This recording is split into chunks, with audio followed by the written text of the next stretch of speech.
Captain Veltar stood on the bridge of his warship, watching the stars bend and twist as they dropped out of hyperspace. His black eyes gleamed with the thrill of another hunt. For over 3,000 years, the HFY Empire had owned the galaxy. Every species knew their name. Every world trembled when their ships appeared. The HFY were born killers. 7 feet tall with muscles like steel cables, their claws could slice through metal armor. Their teeth were designed for tearing flesh. Evolution had spent millions of years crafting them into perfect predators. No prey had ever escaped them for long. "Captain, we have arrived at the target system," announced his second-in-command, Zekmor. The younger warrior's voice carried barely controlled excitement. This would be his first major hunt. Veltar smiled, revealing rows of razor-sharp teeth. "Show me the planet." The main screen flickered to life, displaying a small blue and green world spinning peacefully in the void. Earth looked so innocent, so helpless. Intelligence reports said the inhabitants called themselves humans.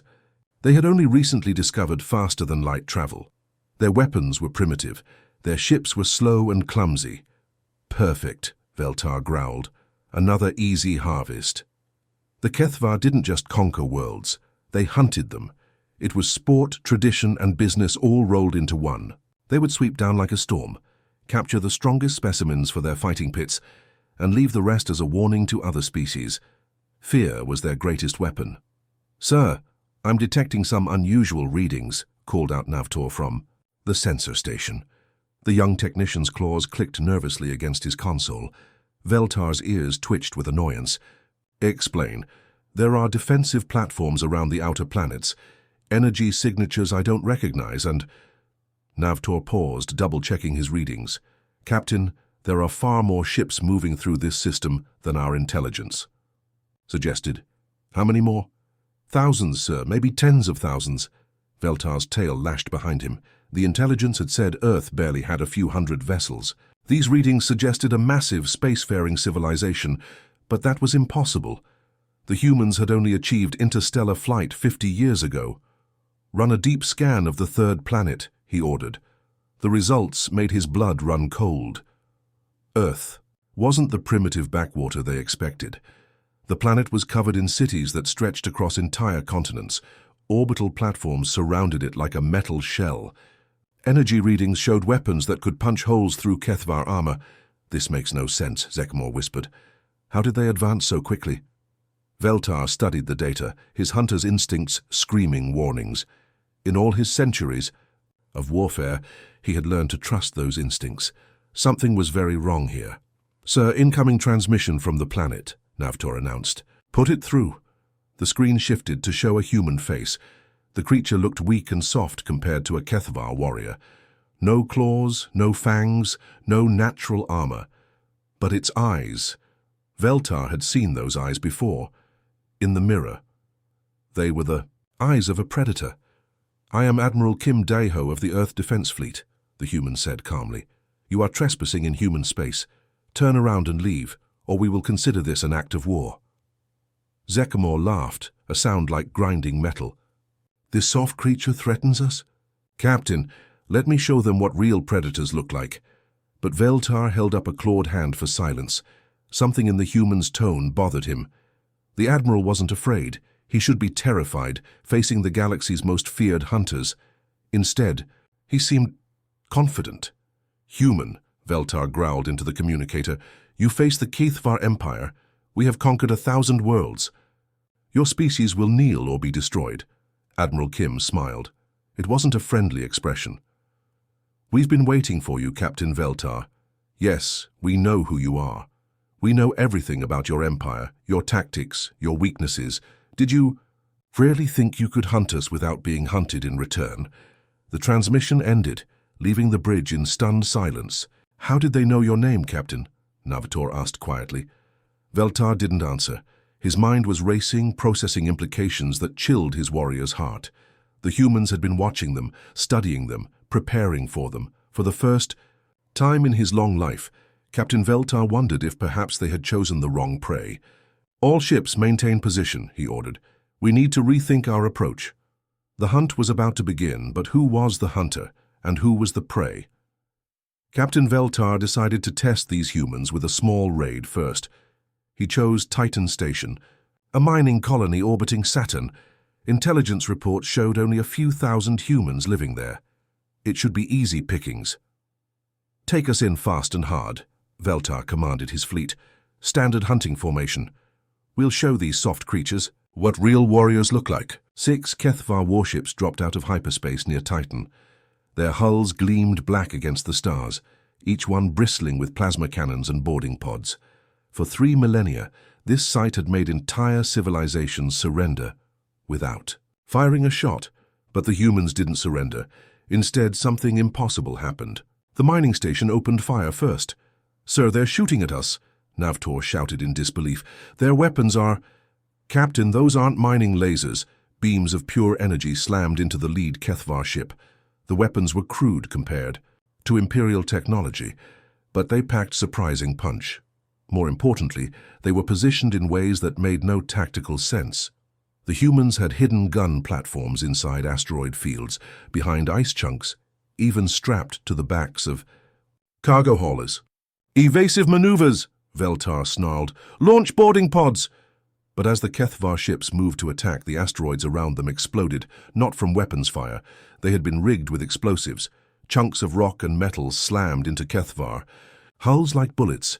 One ship lost its engine array and began spinning helplessly through space. "This is impossible," Zekmor gasped. They turned their entire mining field into a weapon. The boarding pods launched toward the station, carrying HFY warriors ready for close combat. This was where the Empire truly excelled. No species could match HFY fighters in hand-to-hand battle, but the humans had prepared for that too. The warriors breached the station's hull. Motion sensors triggered hidden explosives. Entire sections of corridor collapsed, crushing attackers under tons of debris. Emergency bulkheads slammed shut, separating HFY squads from each other. Those warriors who survived the traps found themselves facing something no galactic species had ever done before. The humans fought like cornered animals, using weapons that violated every rule of civilized warfare. Explosive charges strapped to their own bodies, acid sprayers that melted HFY armor, electromagnetic pulse grenades that fried their advanced equipment. The humans didn't fight to win battles. They fought to kill as many enemies as possible, even if it meant dying themselves. "Fall back!" Veltar ordered as reports flooded in from his boarding teams. Half his warriors were dead or missing. The station was still broadcasting defiance, but falling back proved just as dangerous. The humans had seeded space around Titan with mines disguised as debris. 2 more HFY ships took critical damage trying to retreat. On Lunar Base, high above Earth's surface, Admiral Kim Dae-ho watched the battle through dozens of screens. His command center buzzed with activity as officers coordinated the defense. But Kim's expression remained calm, almost bored. "Sir, the HFY are retreating," reported Colonel Park Min-ho. "Titan Station is secure." "Good. Begin Phase 2." "Sir?" Kim smiled, that same cold smile Veltar had seen before. "We're not done with them yet. Track their jump signature. I want to know exactly where they're going." Captain Veltar's fleet limped away from Titan, but their troubles weren't over. Human ships began appearing from nowhere, small fast vessels that struck like wasps and vanished before the HFY could respond. They used guerrilla tactics no honorable warrior would consider. They hid behind planets and moons, striking from ambush. They disguised warships as cargo vessels, then revealed hidden weapons at point-blank range. They even used their own damaged ships as guided missiles, ramming them into HFY vessels at full speed. "Captain, we've lost 4 ships," Zekmor reported, his voice shaking. "The humans are hunting us across the entire system." Veltar stared at the tactical display in growing horror. Red dots marked human vessels appearing and disappearing like ghosts. They seemed to be everywhere at once, coordinating their attacks with impossible precision. "How are they doing this?" he whispered. "We're the hunters. We're the predators."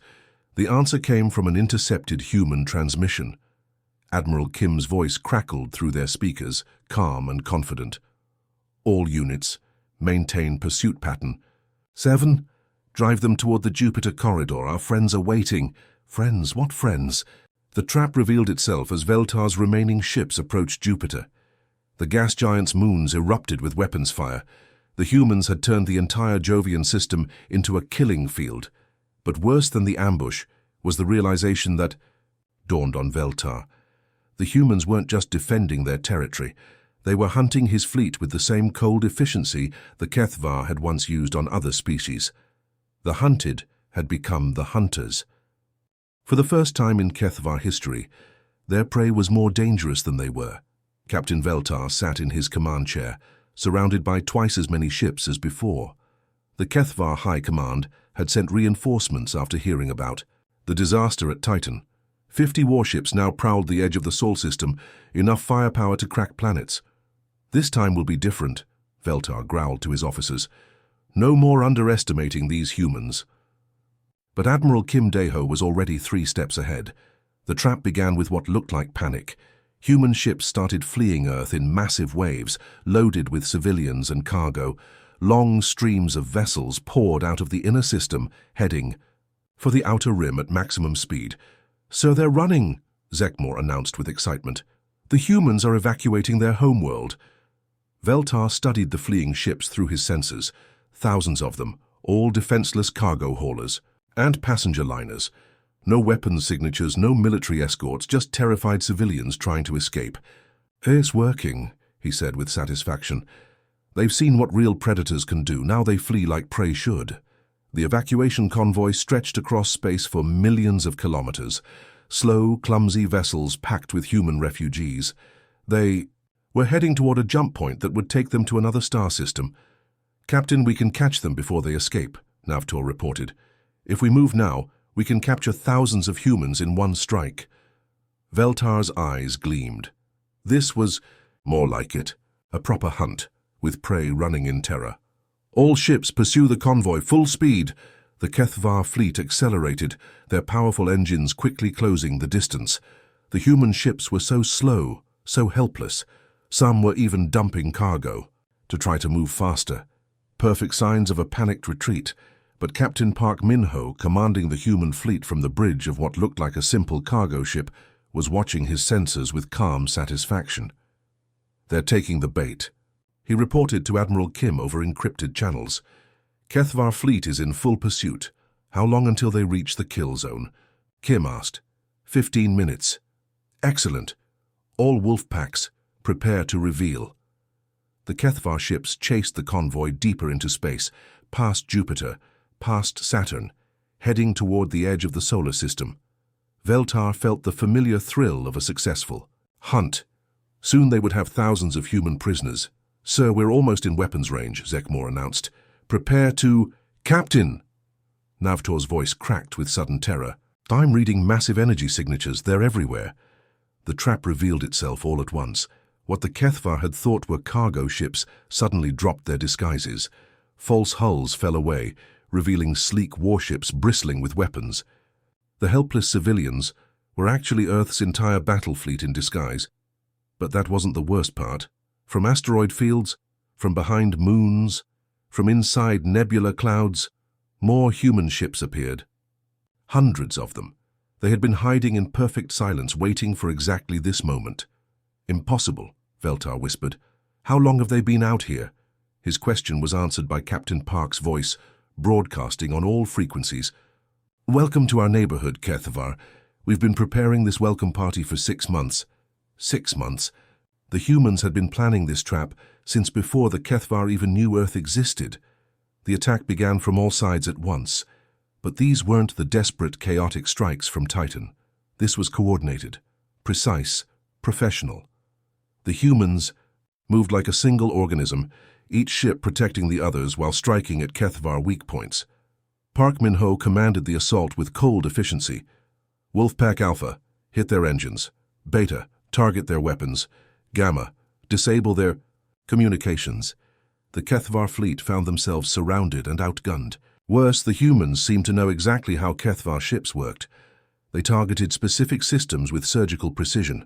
They knew which armor plates were weakest, which weapons took longest to reload, which maneuvers the Kethvar would try. "How do they know our tactics?" Zekmor shouted as another human salvo crippled their sister ship. The answer came from intercepted communications between human commanders. They were discussing HFY battle strategies, ship designs, even personal files on individual captains. The humans had been studying their enemy for decades. They know everything about us, Veltar realized with growing horror. Our ship designs, our weapons, our fighting styles. They've been watching us hunt other species and learning from it. The humans had done something no other species had ever attempted. Instead of trying to match HFY's strength, they had studied HFY's weaknesses. Every battle the Empire had ever fought, every tactic they had ever used had been analyzed and countered. Captain Park's fleet moved with deadly grace, herding the HFY ships into carefully prepared kill zones. When the aliens tried their traditional ramming attacks, human ships scattered in perfect formation. When they attempted to board, electromagnetic fields disabled their pods. When they fired their plasma cannons, human shields deflected the beams back at them. "We're not fighting humans," Veltar said quietly. "We're fighting ourselves. They've turned our own strengths against us." The battle was over in less than an hour. 30 HFY ships destroyed, 20 more disabled. Only Veltar's flagship remained operational, and that was because the humans wanted it that way. The galaxy's apex predators had been hunted by their prey, and the humans weren't finished yet.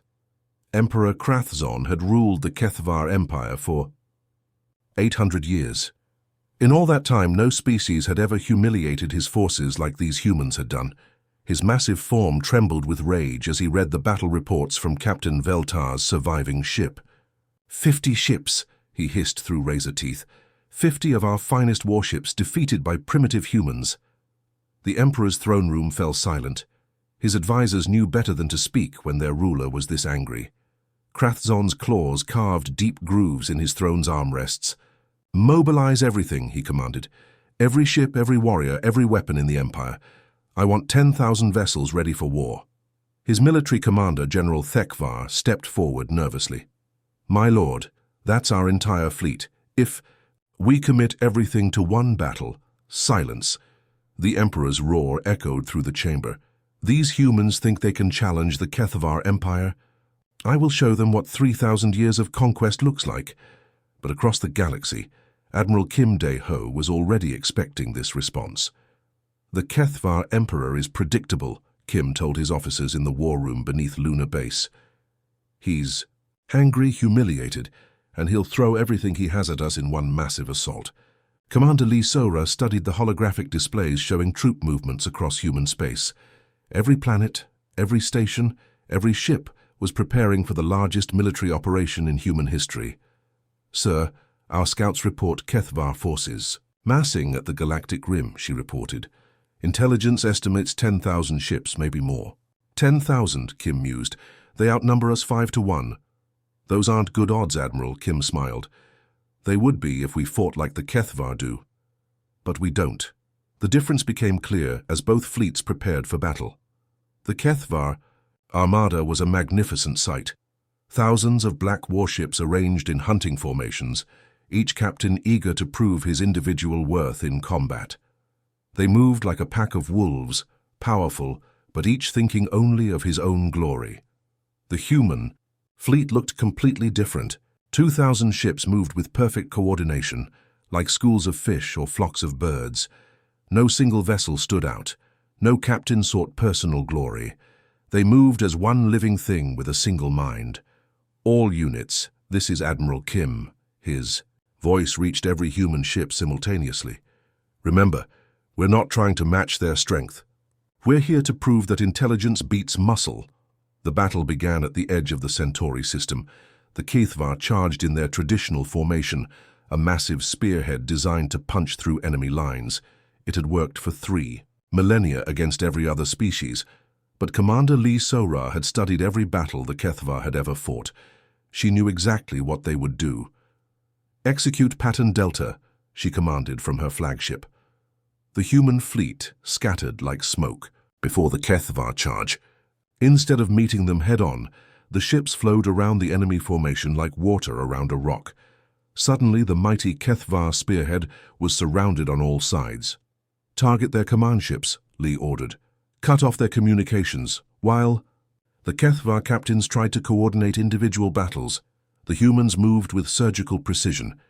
They identified which ships were giving orders and eliminated them first. Without central command, the HFY formation began to fall apart. Emperor. Krathzon watched from his flagship as his carefully planned assault turned into chaos. "What are they doing?" he demanded. "Why won't they fight us properly?" The humans weren't fighting a traditional space battle. They were performing a carefully choreographed dance of destruction. Ships would appear, strike, and vanish before the HFY could respond. They used their smaller size and better coordination to stay one step ahead of their enemies. Commander Lee split her forces into dozens of wolf packs, each targeting specific HFY weaknesses. One group disabled engines, another targeted weapons systems, a third focused on life support. They weren't trying to destroy every enemy ship. They were systematically dismantling the HFY's ability to fight. "Sir, we're losing ships faster than we can count them," General Tekva reported to the Emperor. "Their tactics make no sense. Then adapt," Krathzon roared. "We are the galaxy's greatest hunters." But that was exactly the problem. The HFY were hunters, not soldiers.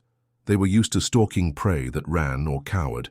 They didn't know how to fight an enemy that was hunting them back. The humans had spent months studying not just HFY technology, but HFY psychology. They knew that individual HFY captains would try to prove their worth in single combat. So the humans never gave them that chance. "Admiral, the enemy formation is collapsing," Lee reported to Kim. "They're trying to break into smaller hunting groups." Perfect. Execute the final phase. What happened next would be studied in military academies for centuries. As the HFY fleet fragmented, human ships moved in perfect waves, surrounding and isolating each enemy group. The aliens found themselves fighting dozens of separate battles simultaneously, each one carefully orchestrated by human commanders. The HFY had numbers and firepower, but the humans had something more powerful. They fought as one mind controlling. 2,000 bodies. Emperor Krathzon watched his empire's fleet melt away like ice in sunlight. Ship after ship either exploded or surrendered. His captains, the finest warriors in the galaxy, were being outfought by a species that had only known space warfare for 50 years. "This is impossible," he whispered. But Commander Lee So-Ra knew it was inevitable. The age of individual hunters was ending. The future belonged to those who could work together. The galaxy's apex predators were facing extinction. Emperor Krathzon floated in the wreckage of his flagship, watching human rescue. Pods approached through the shattered viewports. His mighty empire lay in ruins around him. Of 10,000 HFY ships, barely 300 remained intact. The rest were either destroyed or drifting powerless in space. For the first time in 8 centuries, the Emperor felt something he had never experienced before. Fear. The human. Rescue teams moved with the same precision they had shown in battle. They pulled HFY survivors from damaged ships, treating their injuries and providing them with food and shelter. It was confusing. Why show mercy to defeated enemies? Admiral Kim Dae-ho's face appeared on every functioning screen throughout the wreckage field. His expression was calm, almost gentle. Nothing like the rage Krathzon expected from a victorious conqueror. "People of the HFY Empire," Kim began, his voice reaching both human and alien ears. "Your war is over, but your story doesn't have to end here." Captain Veltar, recovering from his wounds in a human medical bay, listened with growing amazement. Around him, human doctors worked to save HFY warriors who had been trying to kill them just hours before. "I offer you a choice, Admiral," Kim continued. "Join us as equals in a new galactic coalition, or continue fighting and face extinction. But know this, if you choose to fight, you fight alone. No other species will stand with you." The Emperor's claws dug into his throne. "Lies," he snarled. "The galaxy fears us." But even as he spoke, reports flooded in from across HFY space. The Zephyrian Republic had declared independence. The Cortani worlds were in open revolt. The Nexus Trade Federation had severed all ties with the Empire. Species that had trembled before HFY hunters for millennia were suddenly brave enough to fight back. "How?" Krathzon whispered. Colonel Choi Hyun-woo, commanding the Human Occupation Force, provided the answer during a meeting with surviving HFY officers. Your empire was built on fear, he explained. Fear only works as long as you're the strongest predator in the galaxy. But once someone proves you can be beaten, that fear turns into hope. Captain Veltar found himself assigned to work alongside human officers, supposedly as a military advisor. In reality, he was learning how these strange creatures thought and fought. "I don't understand," he admitted to Colonel Choi during one of their planning sessions. "You defeated us completely. Why offer us partnership instead of slavery?" Choi looked up from the tactical displays they were studying. "Because slaves make terrible allies. We don't want servants, Captain. We want partners." "But we tried to exterminate your species." "Yes, you did. And now you know it was a mistake. That makes you wiser than you were before." It was a completely alien concept to Veltar. In Kethvar culture, defeated enemies were either killed or enslaved. The idea of turning them into allies seemed impossible. But as weeks passed, Veltar began to understand the deeper game humans were playing. They weren't just building a military alliance. They were creating something entirely new in galactic history, a coalition based on mutual benefit rather than fear. Species joined willingly because humans offered them something the Kethvar never had: protection, trade, and respect. "Watch this," Colonel Choi said one day, showing Veltar a fleet exercise. Human ships worked alongside vessels from a dozen different species. Zephyrian cruisers provided long-range scanning. Cortani fighters handled close support. Nexus ships managed supply lines. Each species contributed their unique strengths to the whole. "We could never do this," Veltar realized. "Kethvar don't share power." "That's why you lost," Choi replied simply. "You thought being the strongest made you the best, but strength without allies is just weakness waiting to happen." The final piece of the puzzle fell into place when Veltar attended his first coalition, War Council. Representatives from 40 species sat around a massive table, planning joint operations against pirates and raiders. Humans were clearly in charge, but they listened to every voice. "The hegemony is threatening the Outer Rim colonies," reported a Zephyrian admiral. "They have 60 ships." "We can field 80, said Admiral Kim, "but that's not the point. Captain, Veltar, your people know hegemony tactics better than anyone. What would you recommend?" Veltar stared in shock. They were asking for his advice. A defeated enemy was being treated as a valued consultant. We could use their hunting instincts against them," he said slowly. "Set up a false retreat. Draw them into an ambush." "Excellent. Work with Commander Lee to plan the details." As the meeting continued, Veltar finally understood what humans had accomplished. They hadn't just defeated the Kethvar Empire. They had created something far more powerful, a galaxy-spanning organization where every member had a stake in protecting the whole. Emperor Krathzon, now stripped of his title and serving as a cultural liaison, watched the transformation with bitter understanding. "We ruled through fear," he told Veltar privately. "They rule through hope. Which do you think is stronger?" The answer was obvious. Fear could control individuals, but hope could inspire entire civilizations. The age of human dominance had begun, but it wasn't the dominance of conquerors. It was the leadership of those who understood that true power came from lifting others up, not crushing them down. The galaxy's apex predators had learned to hunt together,